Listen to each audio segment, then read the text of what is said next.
જો વિદ્યાર્થી મિત્રો ધોરણ 11 ચેપ્ટર નંબર 13 હાઇડ્રોકાર્બનમાં આપણે છેલ્લે લેક્ચર નંબર 2માં આપણા પેમ્ફલેટના પ્રશ્ન નંબર 4 થી 10 ભણી ગયા હતા. એમાં પ્રશ્ન નંબર 7, 8, 9 અને 10 તમને એવું લાગશે કે સાહેબે વધારે ચલાવ્યું, પણ પ્રશ્ન નંબર 7, 8, 9, 10 એ એક જ આર્ટિકલમાંથી બનાવેલા 4 પ્રશ્નો છે. એટલે તમે એમાં સૌથી પહેલો 10મો ભણજો, પછી 7મો, 8મો, 9મો, તો તમને આઈડિયા ક્લિયર થઈ જશે. ઓકે, જો કે મેં એ જ ઓર્ડરમાં ચલાવેલા છે.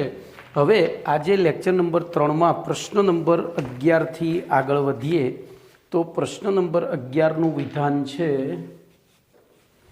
અણુકોણાત્મક સમઘટકોનું અલગીકરણ શક્ય નથી.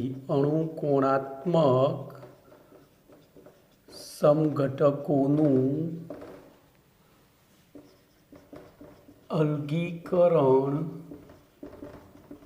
શક્ય નથી, કારણ આપી સમજાવો.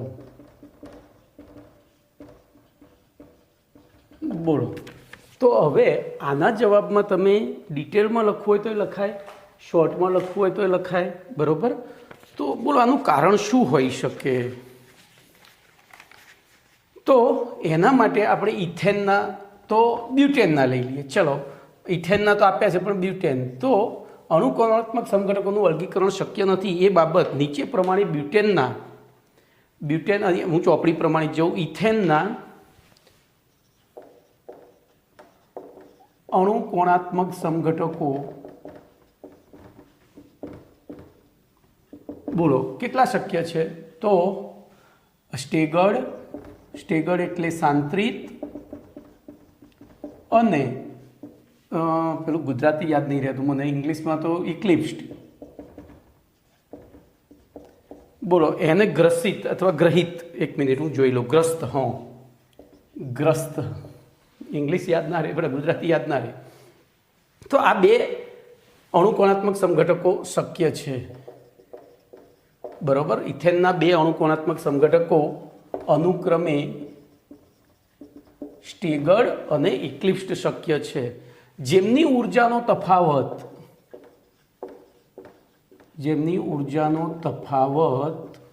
જોજો ફક્ત 12.5 કિલો જૂલ પર મોલ જેટલો છે. જેમનો ઉર્જાનો તફાવત 12.5 કિલો જૂલ પર મોલ જેટલો છે, બરોબર. જે ખૂબ જ ઓછો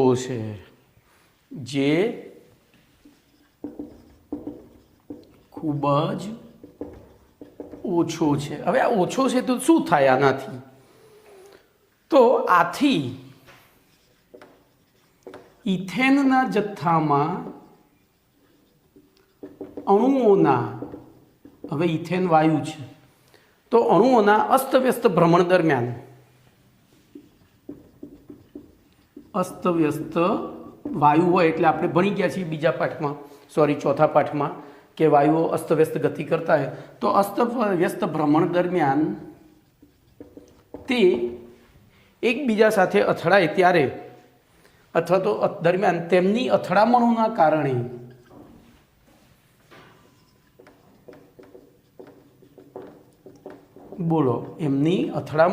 કારણે તેમની ઉષ્મીય ઉર્જા અને ગતિ ઉર્જા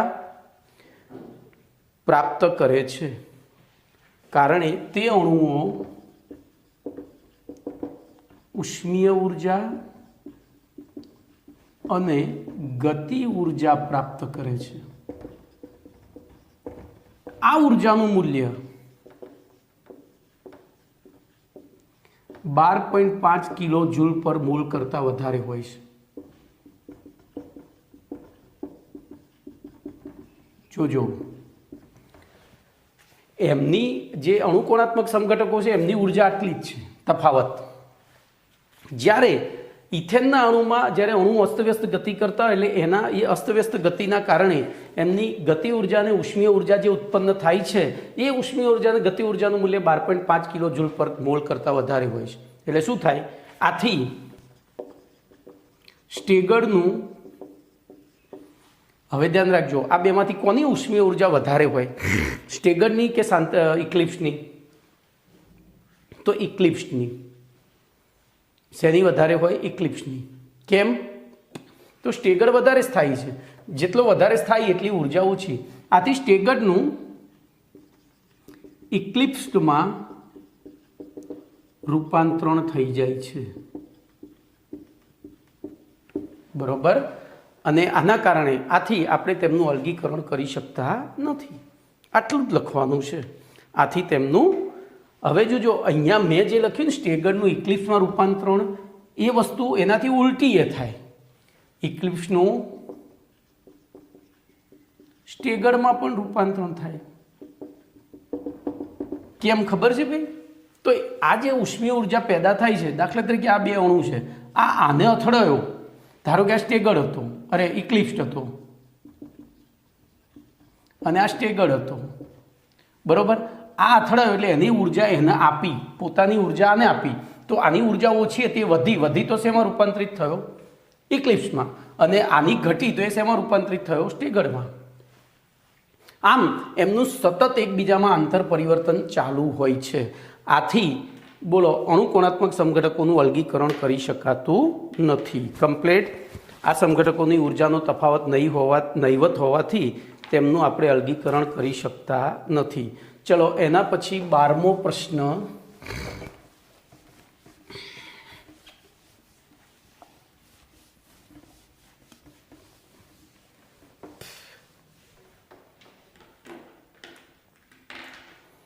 તો 12મો પ્રશ્ન છે હાઇડ્રોકાર્બન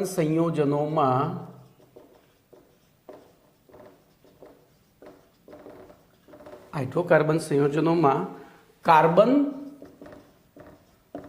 અને હાઇડ્રોજનનું વર્ગીકરણ સમજાવો. તો જો આખી થિયરી, એક આખું પેજ ભરીને થિયરી છે, પણ આ આખી થિયરી ફક્ત એક ઉદાહરણમાં આવી જાય છે, એક જ ઉદાહરણમાં આવી જાય છે. તો આપણે એ ઉદાહરણ લખીશું. ધ્યાન રાખજો, પહેલું તો ઉદાહરણ લખવું, એનું આપણે નામકરણ કરીએ. તો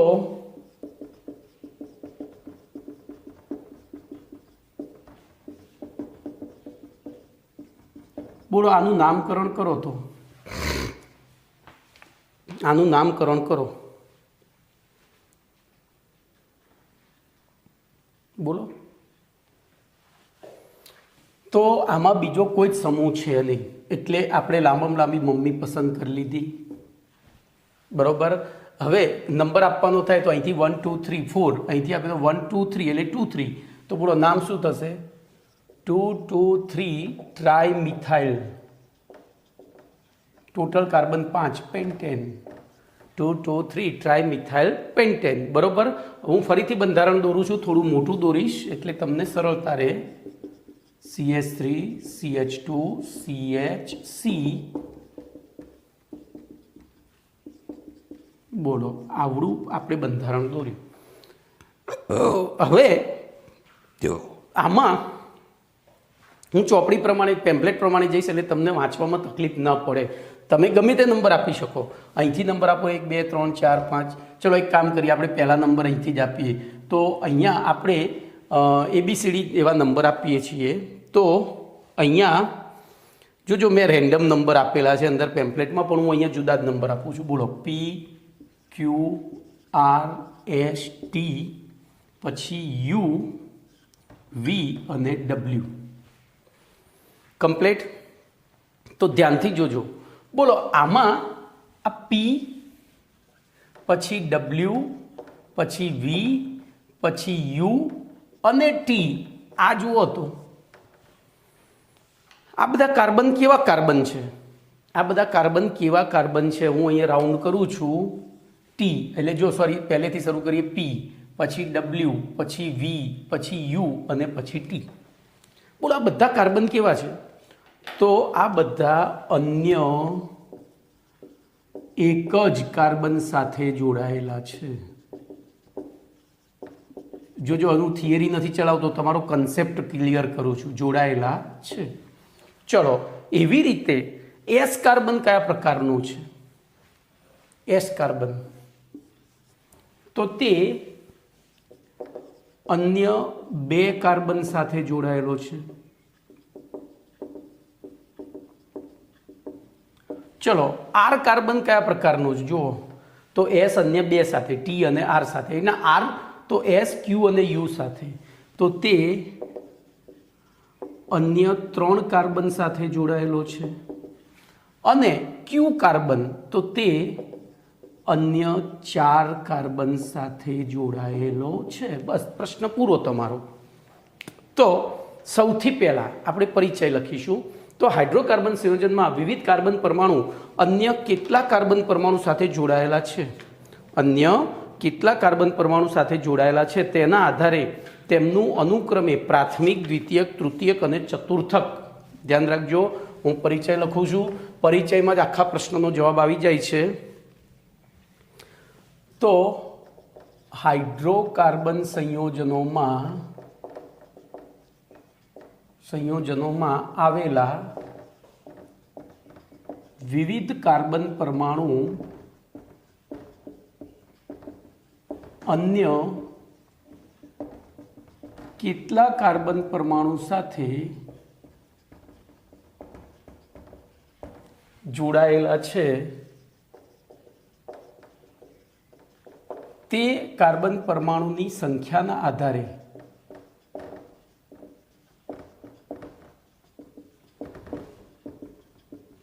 જે તે કાર્બન પરમાણુઓનું અથવા તો સંખ્યાના આધારે વિવિધ કાર્બન પરમાણુઓનું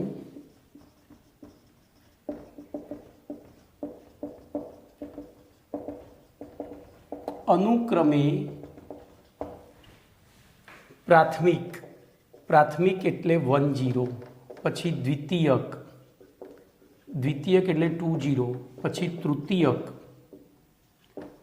એટલે 30 અને ચતુર્થક એટલે કે 40, એમ 4 પ્રકારમાં વર્ગીકરણ કરવામાં આવે છે. વાર્તા પૂરી.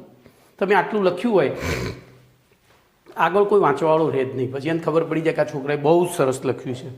બરાબર. હવે અહીંયા એમ 4 પ્રકારમાં વર્ગીકરણ કરવામાં આવે છે. ચલો, તમારી સામે ઉદાહરણ છે, વિચારો તો એ ઉદાહરણને આપણે બોલો.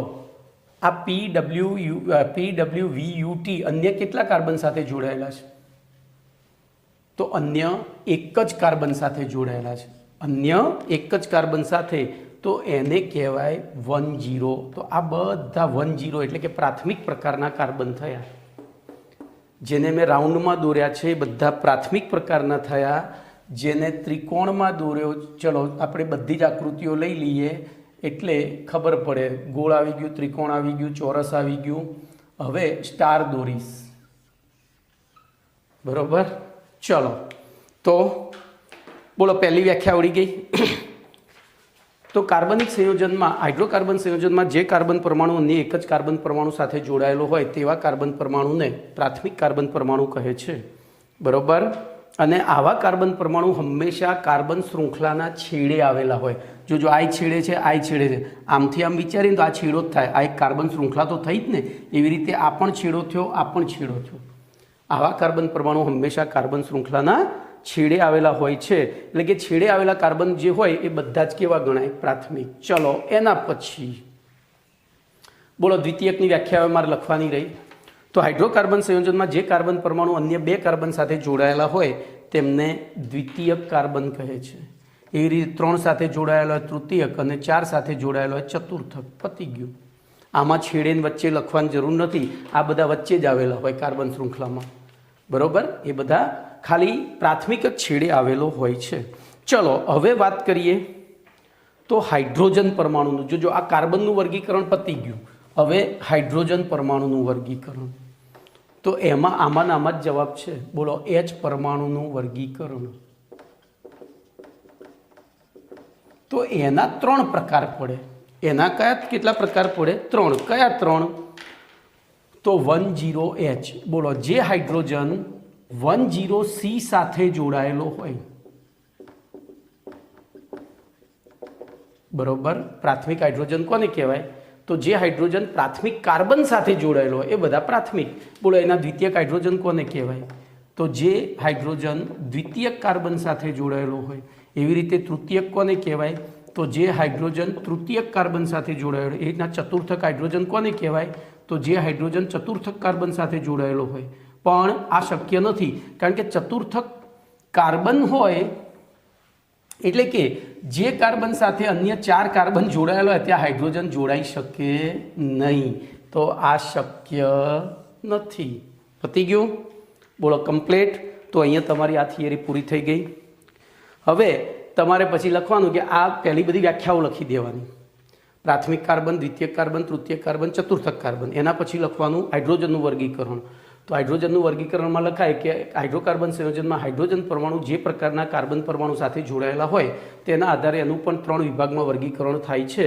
પછી 3 વ્યાખ્યાઓ એ લખવાની. એમાં લખવાની કે અહીંયા ચતુર્થક હાઇડ્રોજન શક્ય નથી, કારણ કે ચતુર્થક કાર્બન સાથે એની 4 સંયોજકતા કાર્બન વડે સંતોષાયેલી હોવાથી હાઇડ્રોજન જોડાઈ શકતો નથી. અને પછી લખવાનું આ બાબત નીચે પ્રમાણે 2,2,3 ટ્રાયમિથાઇલ પેન્ટેનના ઉદાહરણ દ્વારા સમજાવી શકાય. પછી આ ઉદાહરણ લખવાનું અને એમાં સમજૂતી આપવાની કે ભાઈ WpVUT કાર્બન પ્રાથમિક કાર્બન છે, એની સાથે જોડાયેલા હાઇડ્રોજન પ્રાથમિક હાઇડ્રોજન છે.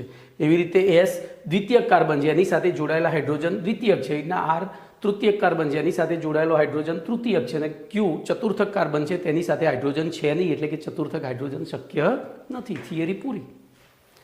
હવે આમાંથી MCQ પૂછાય. જોજો, આમાંથી MCQ પૂછાય. કોઈ પણ સંતૃપ્ત, જોજો અહીંયા હું MCQ લખું છું, હું રાખીને લખું છું MCQ. કોઈ પણ સંતૃપ્ત હાઇડ્રોકાર્બન સંયોજનમાં આવેલા, બોલો, પ્રાથમિક હાઇડ્રોજનની સંખ્યા કેટલી હોય? બોલો કેટલી હોય? કોઈ પણ સંતૃપ્ત હાઇડ્રોકાર્બનમાં આવેલા, તો આનો જવાબ શું લખાય? તે સંયોજનમાં આવેલા પ્રાથમિક કાર્બનની સંખ્યાના 3 ગણા જેટલી. કેમ? તો જો પ્રાથમિક કાર્બન હોય ત્યાં 3 જ હાઇડ્રોજન જોડાય. બોલો હવે બીજા 2-3 MCQ મળ્યા. બોલો દ્વિતીયક હાઇડ્રોજનની સંખ્યા કેટલી હોય? તો દ્વિતીયક કાર્બનની સંખ્યાના 2 ગણા જેટલા. બોલો તૃતીયક હાઇડ્રોજનની સંખ્યા કેટલી હોય? મહત્તમ આવેલા મહત્તમ, અહીંયા મહત્તમ લખવાનું રહી ગયું છે. મહત્તમ પ્રાથમિક હાઇડ્રોજનની એટલા મહત્તમ દ્વિતીયક અને એ રીતે મહત્તમ તૃતીયક. બોલો તૃતીયકની સંખ્યા કેટલી હોય? તો તૃતીયક કાર્બનની સંખ્યા જેટલી જ, અને ચતુર્થક તો હોય જ નહીં. તો અહીંયા તમારો પ્રશ્ન નંબર 12 પૂરો. ચલો એના પછી S9 એક SQ છે. મેં તમને હવે જોજો અહીંયા બેઝિક શરૂ થયો ઓર્ગેનિક કેમિસ્ટ્રીનો. હવે આ બધા શબ્દોના અર્થ યાદ રાખજો તો 12મું ધોરણ તમને રમત લાગશે. આ બધા શબ્દો યાદ રાખશો તો 12મું ધોરણ એકદમ રમત જેવું લાગશે. હું આ પાઠ એકદમ ડિટેલમાં શાંતિથી જ ચલાવીશ, ભલે એક લેક્ચર વધારે થતું. પેલા ગોખવાના પાઠ છે આપણે ગોખીશું પછી. તો આલ્કાઇલ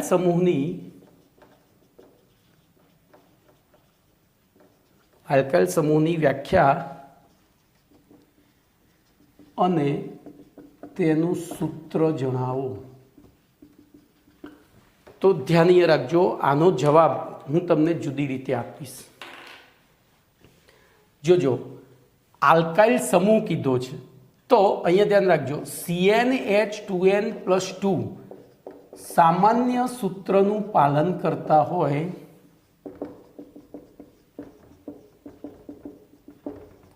તેવા હાઇડ્રોકાર્બન સંયોજનોને હું જુદી રીતે લખું છું, તમને બધી રીતે યાદ રહે એવો પ્રયત્ન આપણે કરો. તેવા હાઇડ્રોકાર્બન સંયોજનોને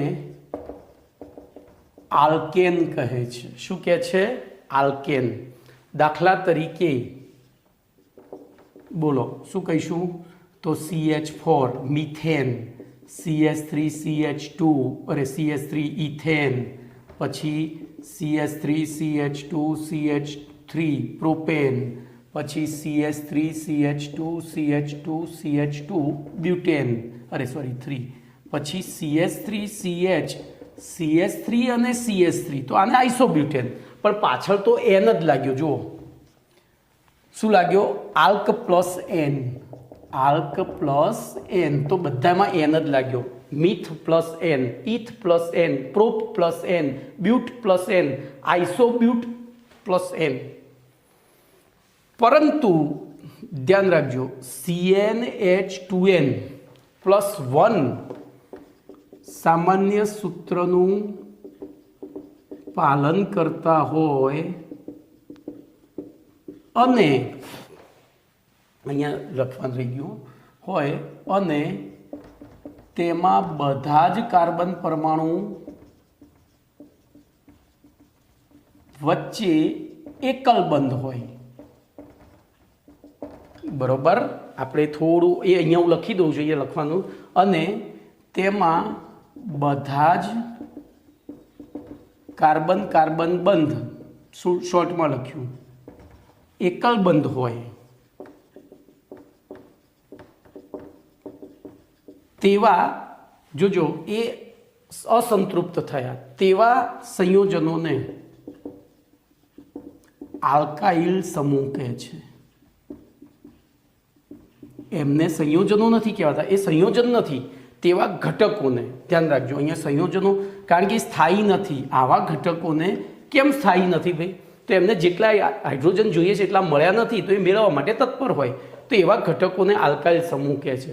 તો બોલો આલ્કાઇલ સમૂહની વ્યાખ્યા શું લખાય? શું લખાય? તો કાર્બનિક સંયોજનના મુખ્ય કાર્બન શૃંખલા સાથે જોડાયેલા વિસ્થાપિત હાઇડ્રોકાર્બન સમૂહ કે જેમાં અનુવર્તી આલ્કેન સંયોજન કરતા એક હાઇડ્રોજન પરમાણુ ઓછો હોય. ધ્યાન રાખજો, આપણે અહીંયા CH3 CH2 CH, જોજો હું હમણાં જે કર્યું હતું એ જ કરું છું, CH CH3 CH3 CH3. બોલો આનું નામ બોલો તો શું લખ્યું હતું? આનું નામ શું લખ્યું હતું? તો આનું નામ આપણે લખ્યું હતું 2,2,3 ટ્રાયમિથાઇલ અને પછી પેન્ટેન. જોજો બે શબ્દો વાપર્યા હતા, એન પણ વાપર્યો તો આઇલ પણ વાપર્યો. આ આઇલ કેમ વાપર્યો ને અહીંયા એન? જોજો અહીંયા મિથ પ્લસ આઇલ અને અહીંયા પેન્ટ પ્લસ એન, તો અહીંયા એન કેમ વાપર્યો? તો જોજો એ શૃંખલા સંતૃપ્ત છે. આને જો હવે આને સંતૃપ્ત ગણી તો આ કેવું રહ્યું? તો આ લટકતો સમૂહ રહ્યો. તો એની સાથે જોજો વ્યાખ્યા આ રીતે લખાય, ફરીથી આ ઉદાહરણમાંથી જ વ્યાખ્યા લખવાની છે. તો કાર્બનિક સંયોજનની મુખ્ય કાર્બન શૃંખલા સાથે, કાર્બનિક સંયોજનની મુખ્ય કાર્બન શૃંખલા સાથે જોડાયેલા વિસ્થાપિત હાઇડ્રોકાર્બન સમૂહ, વિસ્થાપિત હાઇડ્રોકાર્બન સમૂહ, જોજો હાઇડ્રોકાર્બન સમૂહ જ છે જેમાં આલ્કેન સંયોજનો કરતાં એક હાઇડ્રોજન ઓછો હોય. બોલો આપણે મિથેન લખવું હોય તો અહીંયા 4 હાઇડ્રોજન જોઈતા હતા, પણ 3 જ છે, એટલે મિથ પ્લસ આઇલ.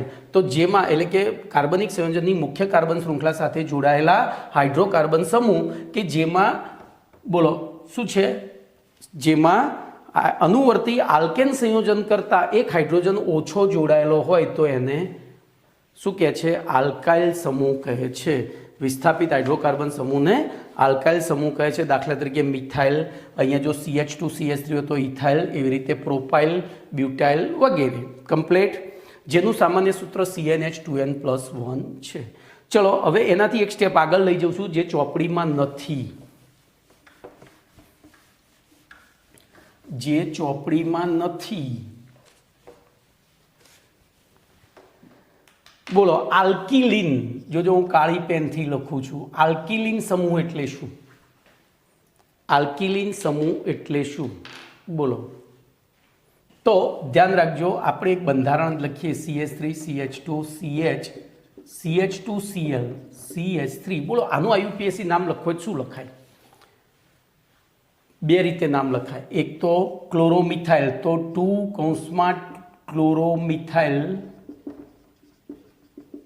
જોજો ક્લોરોમિથાઇલ અને બ્યુટેન, બરોબર. અથવા 2, ધ્યાન રાખજો, મિથિલિન ક્લોરાઇડ બ્યુટેન. આ બે નામ લખાય, પણ આ વર્તમાન નિયમો પ્રમાણે આ સાચું છે. હવે જોજો અત્યારે આનો ઉપયોગ જતો રહ્યો એવું નથી, અમુક જગ્યાએ હજુ આનો ઉપયોગ થાય છે, બરોબર. દાખલા તરીકે 12મા ધોરણમાં એક આવશે NH2 CH2 CH2 CH2 CH2 CH2 1 2 3 4 5 CH2, આવું એક સંયોજન આવશે. આ સામાન્ય નામ છે ભાઈ, આ કયું નામ છે? સામાન્ય નામ. તો અહીંયા સોરી મારે આલ્ફા, આપણે જો કે અહીંથી નંબર આપીએ આલ્ફા તો ચાલશે, આલ્ફા જ નંબર આપવો પડે, અરે સોરી બીટા નંબર આપવો પડશે. શું નામ આપવું પડશે? બીટા. બોલો, બીટા મિથિલિન ક્લોરાઇડ. તો એવી રીતે આનું નામ 12મા ધોરણમાં તમારે ભણવાનું છે. એ કન્ફ્યુઝન હું અત્યારથી દૂર કરી દઉં. બોલો, આ CH2 CH2 CH2 CH2 CH2 CH2 6 વખત થયું. તો આને જોજો, CH4 હોત તો આપણે શું કહ્યું હોત? મિથેન. CH3 હોય તો મિથાઇલ. અને CH2 એટલે કે જરૂર કરતાં 2 હાઇડ્રોજન પૂરેપૂરા હોય તો N લાગે, 1 ઓછો હોય તો આઇલ લાગે, 2 ઓછા હોય તો ઇલિન લાગે, તો મિથિલિન. શું લાગે? મિથિલિન. અને એવી પરિસ્થિતિમાં આનું નામ છે હેક્ઝામિથિલિન ડાયએમાઇન. આને શોર્ટ ફોર્મમાં HMDA કહેવામાં આવે છે. શું કહેવામાં આવે છે? HMDA. તો ઘણી વખત આવા MCQ પૂછી નાખ્યું છે કે HMDAનું IUPAC નામ શું? આ એનું કયું નામ છે? સામાન્ય નામ, હેક્ઝામિથિલિન ડાયએમાઇન. બરોબર. તો HMDAનું પૂરું નામ શું થાય? તો 1 2 3 4 5 6, તો હેક્ઝેન 1,6 ડાયએમાઇન થાય. ઓકે, ચલો એના પછી કયા કાર્બનિક સંયોજનોમાંથી આલ્કેન સંયોજનો બનાવી શકાય છે? ધ્યાન અહીંયા રાખજો. હવે તમારું ઓર્ગેનિક કેમિસ્ટ્રી પાક્કા પાયે ધીમે ધીમે પાપા પગલી ભરવા માંડ્યું છે. તો કયા કાર્બનિક સંયોજનોમાંથી આલ્કેન સંયોજનો બનાવી શકાય? આ પ્રશ્નનો જવાબ આપણી પાસે જે ટ્રીક છે, ટ્રીકનો સહારો લઈને આપી શકાય. આપણી પાસે જે ટ્રીક છે, ટ્રીકનો સહારો લઈને આપી શકાય. બોલો, ચૂહા SO3H, ચોર COX, કો નહીં, ચાંદ, ચોકાતા, કો, आहट, नहीं, आल्की, आल्का, नो, हेलो और आल्जो. बोलो 16 समूहो है अपनी पास. आमांथी आपणे RH बनावो छे, एटले के आल्केन बनावो छे. आ अल्काइल समूह छे, आ अल्काइल समूह छे, एने आपणे शेमां फेरवવો छे? बोलो, तो शेमांथी? तो आ एक्चुअली आ पोते अहींया कंईकना कंईक जोड़ायेलुं होय ज, एटले आने आपणे कन्सिडर करवानो नथी. बोलो, आमांथी तमे कया संयोजनोमांथी आल्केन बनावी शको? तो मने आ बे देखाय छे. पहेला तो बोलो, आ बेने पाइबंध तोड़ीने 2 हाइड्रोजन, अहींया 2 पाइबंध तोड़ीने 4 हाइड्रोजन आपूं तो शुं थाय? ध्यान अहींया राखजो. तो सौथी पहेલું આપણે લઈશું આલ્કીન. તો આલ્કીનનું બંધારણ આવું, આપણે સાદામાં સાદું એક સંયોજન લઈ લઈએ, HH એટલે કે ઇથિન લઈએ. બોલો, હું આની H2 સાથે પ્રક્રિયા કરું તો આ 2H અહીંથી આ રીતે તૂટે અને એક H અહીંયા કાર્બન સાથે જાય અને એક અહીંયા સાથે જાય. બોલો, અહીંયા પાઈબંધ તૂટશે તો નિપજ તરીકે શું મળ્યું? CH3 મળી ગયું. એવી રીતે બીજું લઈ લઉં, ટ્રિપલ બોન્ડ વાળું. बोलो, हूँ एनी 2H2 साथे प्रक्रिया करूँ एटले के टोटल केटला H छूटा पड़े? 4. तो अहींथी 2 जो अहींया 2 तोड़ीए आपणे, HH आ तूट्यो. बोलो, उपरनो पाइबंध तोड़ी, एक H अहींया ने एक H अहींया, नीचेनो पाइबंध तोड़ी, एक H अहींया ने एक H अहींया. बोलो, शुं बनी गयुं? आल्केन बन्युं. चलो, आल्केन तो पछी आल्काइल हेलाइड. ध्यान राखजो, RX. हूँ आ RX है आने आल्काइल हेलाइड कहेवाय. बोलो, हूँ आनी H2 साथे प्रक्रिया करूँ तो शुं थशे? एक H Cl लईने जतो रहेशे एटले HX बनशे अने बीजो H आनी साथे जोड़ाय तो RH बने. भाई आ बेसिक छे, हजू केवी रीते थशे ए बधुं आपणे तो आपणे पहेला विचारीशुं के आवुं थशे तो आगळनुं विचारता आवडशे. ओके. पछी कार्बोक्सिलिक एसिड जोजो, आ कार्बोक्सिलिक एसिडનું सामान्य अणुसूत्र थयुं. बरोबर, बंधारणीय सूत्र. हूँ आनी H2 साथे प्रक्रिया करूँ कोईपण रीते, आ पाइबंध तोड़ूँ, अहींया 2H दाखल करूँ अने एक H अहींया तोड़ीने अहींया एक H दाखल करूँ ने एक H अहींया दाखल करूँ तो बोलो मने शुं मळी जाय? RCH3 मळे. तो भाई अहींया छे ने तमने हूँ एक खानगी वात कही दऊं, आ बधा 16 संयोजनोमांथी कोईपण संयोजन बनावी शकाय. आमांथी आ बधा नीचेवाळा बनावी शकाय, आमांथी बाकीना बधा बनावी शकाय, पण ए एकथी वधु स्टेपनी प्रक्रियाओ होय. आपणे अहींया एवी प्रक्रियाओ ध्यानमां लेवानी छे के जे एक ज स्टेपमां थती होय. બાકી ઓર્ગેનિક કેમિસ્ટ્રીમાં દૂધમાંથી દહીં, દહીંમાંથી દૂધ બનાવી શકાય. બોલો, દહીંમાંથી દૂધ બને? વિચારજો. હું આવતીકાલના લેક્ચરમાં જવાબ આપીશ દહીંમાંથી દૂધ કેવી રીતે બને. અને જેને ખબર પડી ગઈ હોય એ મને મેસેજ કરજો આપણા ગ્રુપમાં કે સાહેબ દહીંમાંથી દૂધ આ રીતે બને.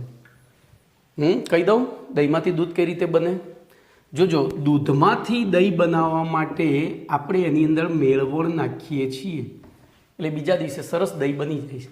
બોલો, દહીંમાંથી દૂધ બનાવવું હોય તો આ બધા કાર્બનિક સંયોજનો બને. આ દહીં ગાયને ખવડાવી દો. જોજો, પ્રોસેસ લાંબી છે. ગાય ખાઈ ગઈ, બીજા દિવસે એને દૂધ આપી દીધું તો એ ગાય થોડી બજારમાંથી બીજું કંઈ, તો એને જે દહીં ખાધું એમાંથી જ દૂધ બન્યું. ખબર પડી? એટલે બને. ચલો, everything is possible in organic chemistry. આટલું યાદ રાખજો, બરાબર. આ ઉદાહરણથી હું એટલું જ સમજાવવા માગું છું. તો બોલો, આલ્કેન સંયોજનો શેમાંથી બનાવી શકાય? તો આમાંથી બધાયમાંથી બને છે. બધાયમાંથી બને છે, આપણે શીખીએ છીએ. પણ આપણને 3 કયા છે? આલ્કિન, આલ્કાઇન અને કાર્બોક્સિલિક એસિડ.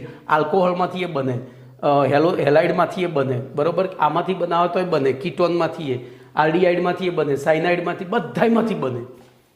પણ આપણે જે શોર્ટમાં શોર્ટ રીત છે એ યાદ અહીંયા ભણવાની છે. ચલો, તો હવે સૌથી પહેલું વાત કરીશું પ્રશ્ન નંબર 13. ભાઈ, organic chemistry is start now, so be careful. બોલો, અસંતૃપ્ત હાઇડ્રોકાર્બન.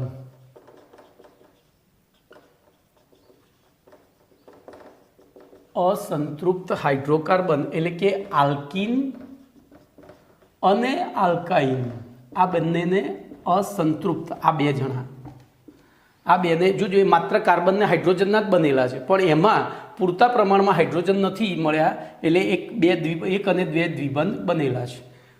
તો માંથી આલ્કેનની બનાવટ સમજાવો. જોજો, પ્રશ્નમાંથી જવાબ શોધતા શીખજો, નહીતર ઓર્ગેનિક કેમિસ્ટ્રી નહીં આવડે.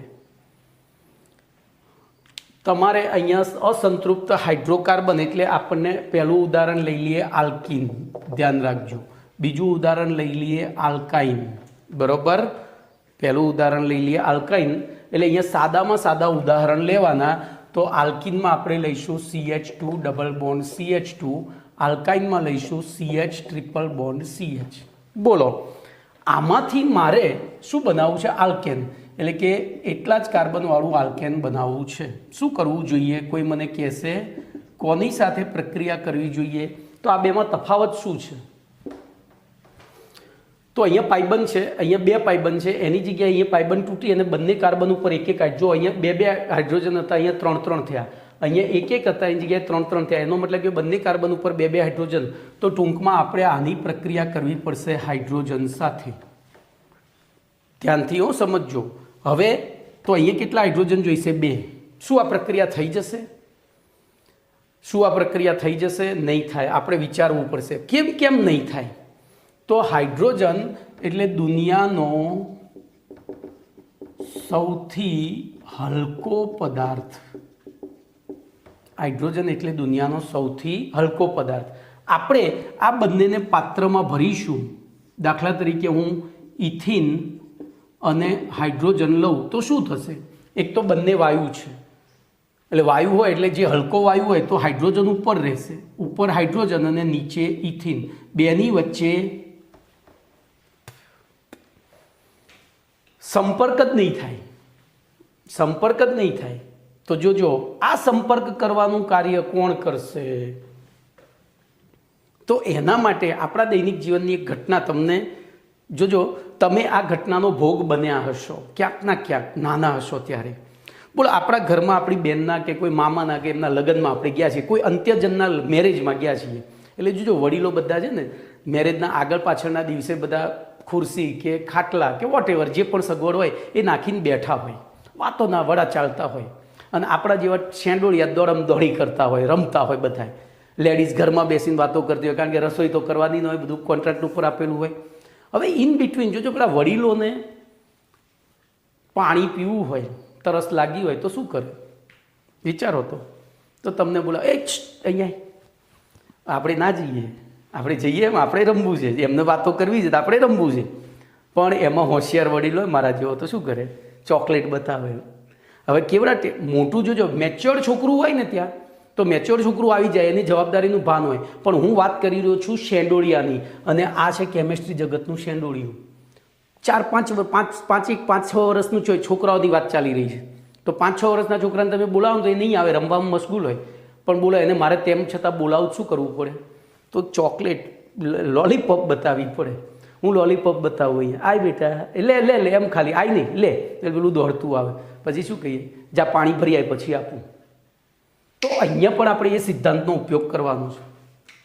અહીંયા પણ આ કેમેસ્ટ્રી જગતનું બચુડિયું છે, એ બચુડિયાને લોલીપોપ. હવે જોજો, કેમેસ્ટ્રી જગતના આ બચુડિયાની માટે કેમેસ્ટ્રીની જ લોલીપોપ અપાય. અહીંયા ડેરી મિલ્ક કે અમૂલની ચોકલેટ નહીં ચાલે. તો એમાં 3 વસ્તુ એને બહુ જ ગમે છે આને, આ હાઇડ્રોજનને, પીડી, પીટી કે નિકલ. જોજો, પીડી, પીટી કે નિકલ. એમાં જોજો, પેલેડિયમ દુનિયાની સૌથી મોંઘી ધાતુ, બીજા નંબરે પ્લેટિનમ અને ત્રીજા નંબરે નિકલ. એટલે અહીંયા 3 પ્રકારની ચોકલેટ થઈ. આ પેલી શું કહેવાય, અરે યાર મને, સિલ્ક.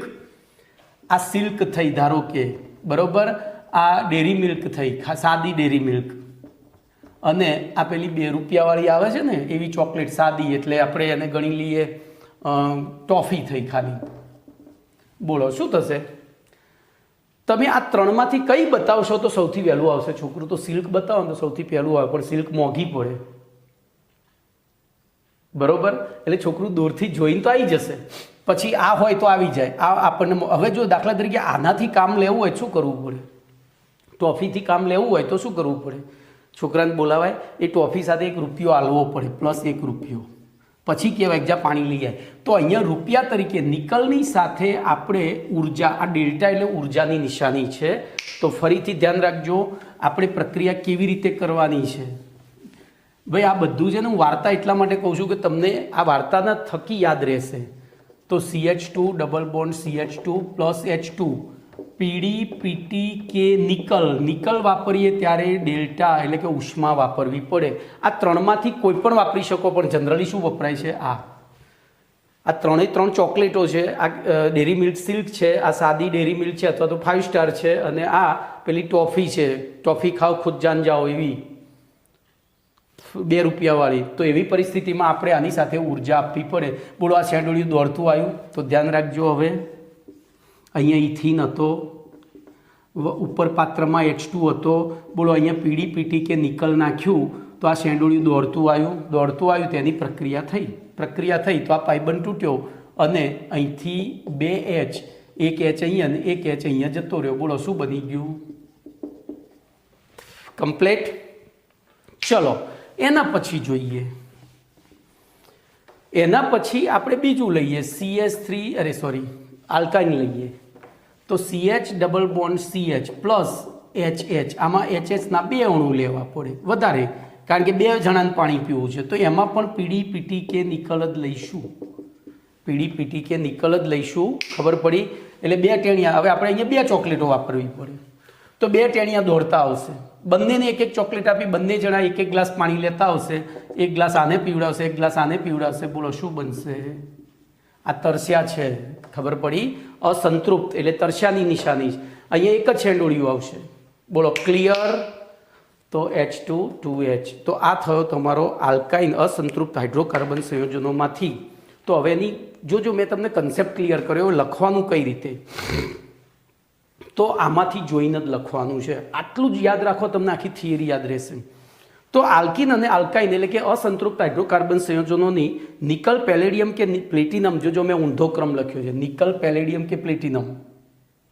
કેમ નિકલ પહેલું? તો આપણે વધારે માત્રામાં નિકલ વાપરવાનું છે, એ સસ્તું છે.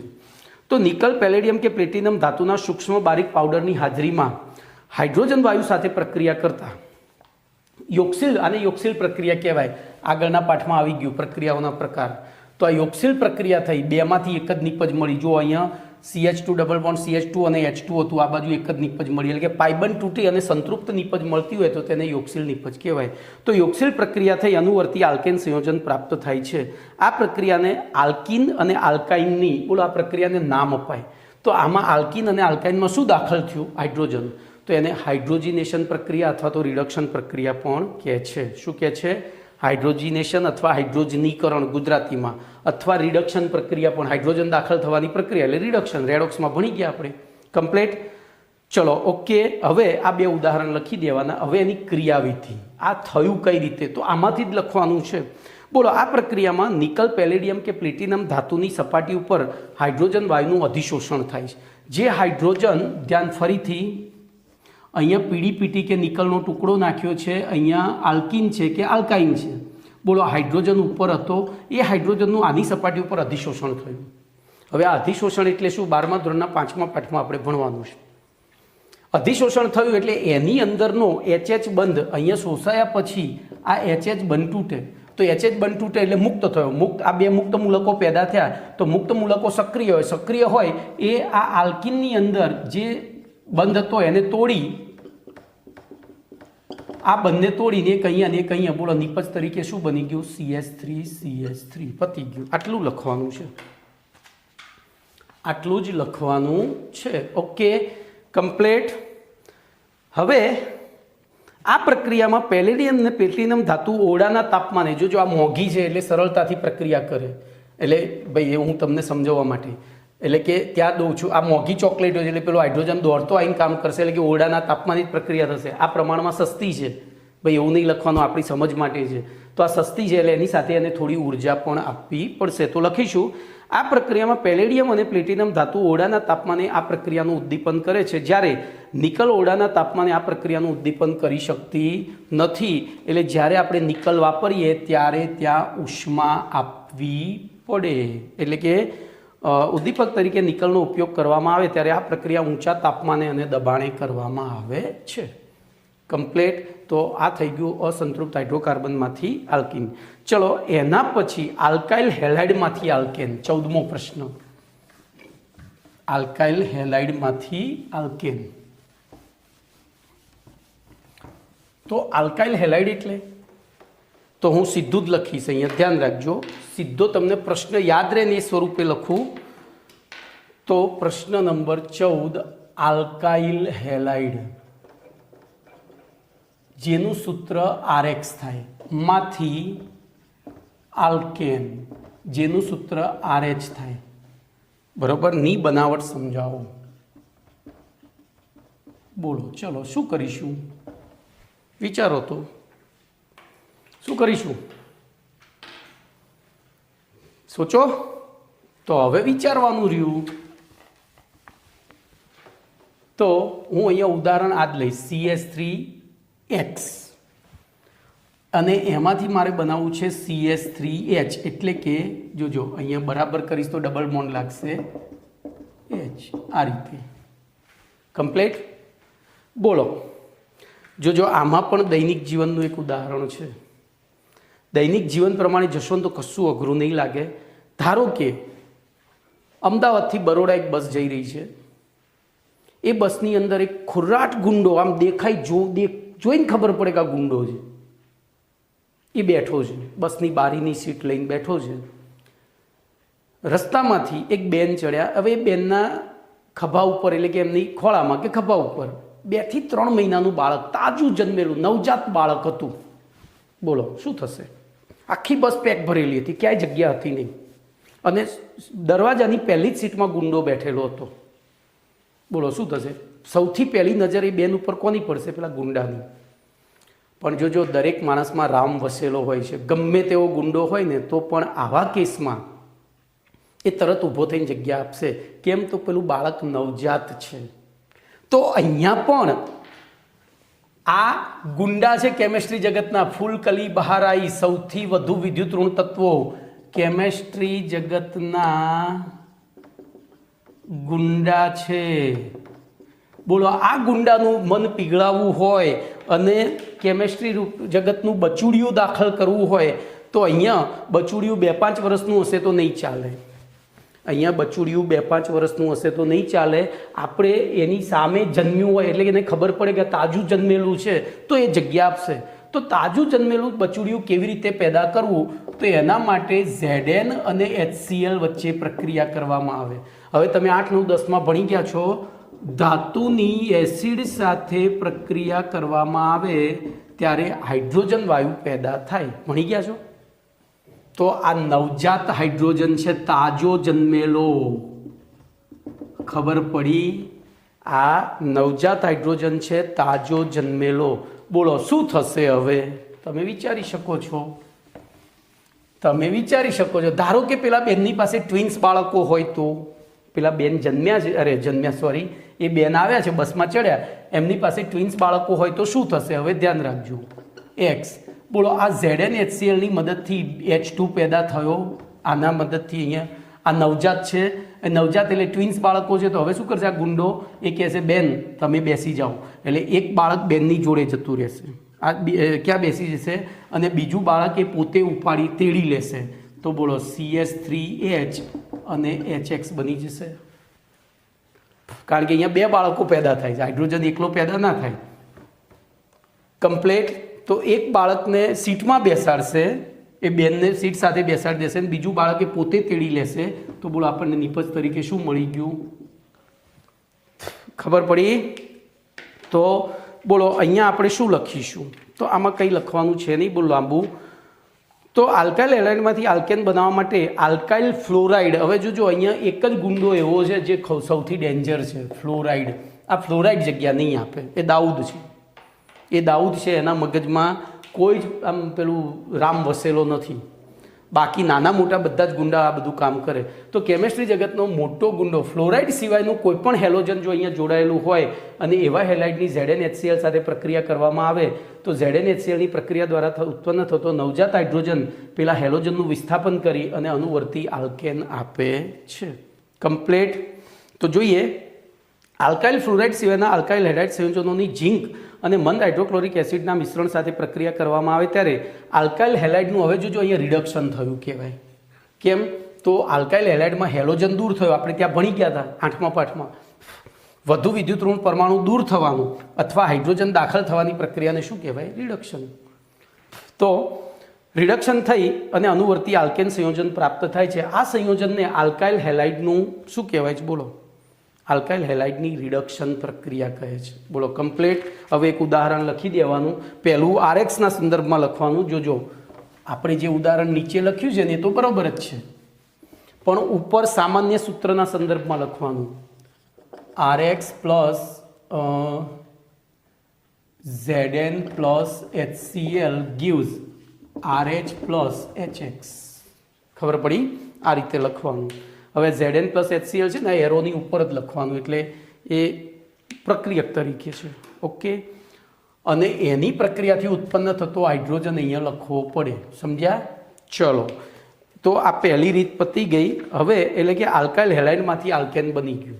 હવે આલ્કાઇલ હેલાઇડમાંથી આલ્કેન બનાવવાની બીજી રીત લઈએ. આમાં ક્રિયાવિધિમાં તમને ખબર પડી ગઈ. પહેલી ઝીંકની હાઇડ્રોક્લોરિક એસિડ સાથે પ્રક્રિયા થવાથી નવજાત હાઇડ્રોજન પેદા થાય છે, જે આલ્કાઇલ હેલાઇડમાંના હેલાઇડ સમૂહનું વિસ્થાપન કરે. પેલા ગુંડાને ઊભો કરીને બાળક બેસી જાય છે. ચલો, એના પછી વુડ્સ પ્રક્રિયા. જો બીજો પ્રકાર, આ જ પ્રશ્નનો બીજો પેટા પ્રકાર છે બી, વુડ્સ પ્રક્રિયા. તો જો વુડ્સ પ્રક્રિયામાં શું થાય છે, તો આમાં પણ આલ્કાઇલ હેલાઇડ ફ્લોરાઇડ સિવાયના 2 અણુ RX ની સોડિયમ ધાતુ સાથે નિર્જળ ઈથરમાં. કેમ ભાઈ ખબર છે? જો અહીંયા સેજ પણ પાણી હોય ને તો સોડિયમ ધડાકો કરે. ધ્યાન રાખજો. આ રીતે H2O plus Na gives NaOH. અને આ પ્રક્રિયા ઉષ્મા શોષક છે, એટલે ખૂબ જ મોટી માત્રામાં ઉર્જા મુક્ત થાય, ધડાકો થાય. એટલે આપણે ત્યાં માધ્યમ તરીકે અહીંયા ક્યાંય પાણી ના લેવાય, એટલે આપણે શું લીધું? નિર્જળ ઈથર. ઈથર બિનજલીય દ્રાવક છે. હવે શું થશે? તો ધ્યાન રાખજો અહીંયા. બોલો, સોડિયમ એટલે કેમેસ્ટ્રી જગતની સૌથી વધુ સક્રિય ધાતુ, કેમેસ્ટ્રી જગતની સૌથી વધુ માત્રામાં મળતી અને સૌથી વધુ સક્રિય ધાતુ. આખો દરિયો સોડિયમથી ભરેલો છે, બરોબર. અને સામે હેલોજન. તો આ પ્રબળ વિદ્યુત ધન ધાતુ, આ પ્રબળ વિદ્યુત ધન તત્વ, આ પ્રબળ વિદ્યુત ઋણ તત્વ.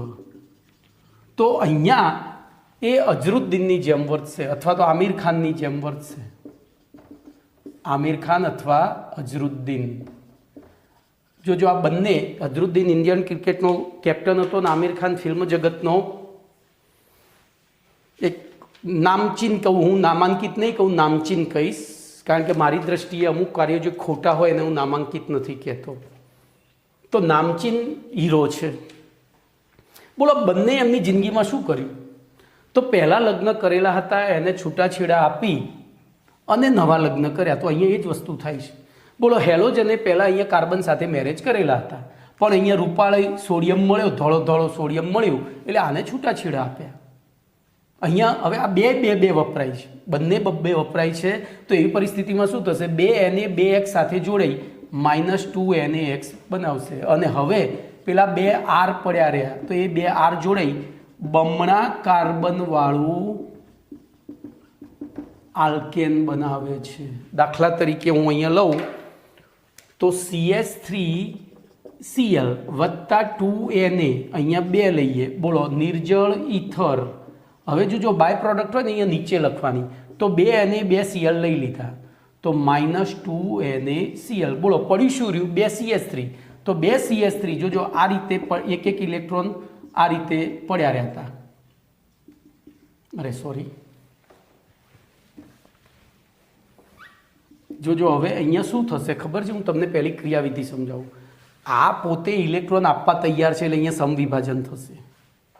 આ પોતે પોતાનો ઇલેક્ટ્રોન, એ તો તટસ્થ હતો ને, એટલે ઇલેક્ટ્રોન આપવા તૈયાર છે તો સમવિભાજન થાય.